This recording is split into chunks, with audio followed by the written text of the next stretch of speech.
Meli ya kubebea ndege za kivita yenye nguvu za nyuklia ya Marekani, USS Harry S. Truman, iko njiani kurejea nyumbani baada ya kukamilisha operesheni ya zaidi ya miezi 8 katika ukanda wa Mashariki ya Kati. Kwa sasa meli hiyo inasafiri kupitia bahari ya Mediterranean baada ya kuvuka mfereji wa Suez mwishoni mwa wiki iliyopita. Katika safari yake ya kurejea, Truman imejiunga na mazoezi ya pamoja ya kijeshi yanayojulikana kama Neptune Strike, ikiwa sehemu ya juhudi za NATO za kuimarisha mshikamano na utayari wa kijeshi wa mataifa washirika.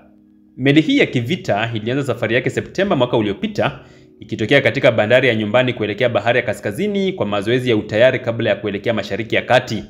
Hata hivyo, kabla ya kufika katika eneo la operesheni, ilikumbwa na tukio la kugongana na meli ya kiraia karibu na pwani ya Misri.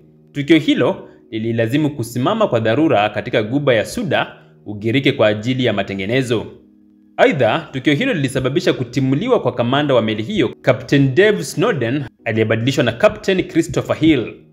Katika eneo la operesheni, USS Truman iliongoza operesheni Rough Rider, kampeni ya kijeshi ya Marekani dhidi ya kundi la waasi wa Houthi nchini Yemen. Wahouthi walikuwa wakishambulia njia kuu za biashara baharini kupitia mfereji wa Suez, wakidai kuwa wanaunga mkono Palestina. Licha ya muda wa operesheni kuongezwa mara kadhaa, Rais Donald Trump aliamuru kusimamishwa kwa mashambulizi hayo baada ya madai kwamba Wahouthi walikataa kusalimu amri, madai ambayo baadaye yalikanushwa na kundi hilo. Wakati wa operesheni hiyo, Truman ililengwa na mashambulizi kadhaa ya Wahouthi. Mwezi uliopita ililazimika kufanya mizunguko ya dharura kujiepusha na makombora, jambo lililopelekea kuanguka baharini kwa ndege ya pili aina ya FA-18 Super Hornet iliyokuwa ikivutwa kwenye hangari.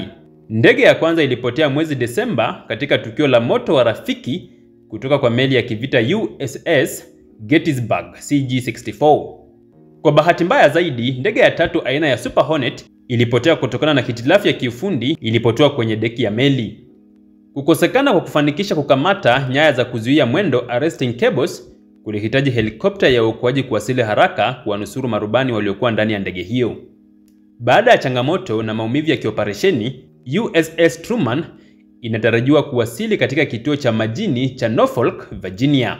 Meli hiyo inarejea ikiwa na historia ya kupambana katika mazingira hatari, ikionyesha uwezo na udhabiti wa kikosi cha wanamaji wa Marekani.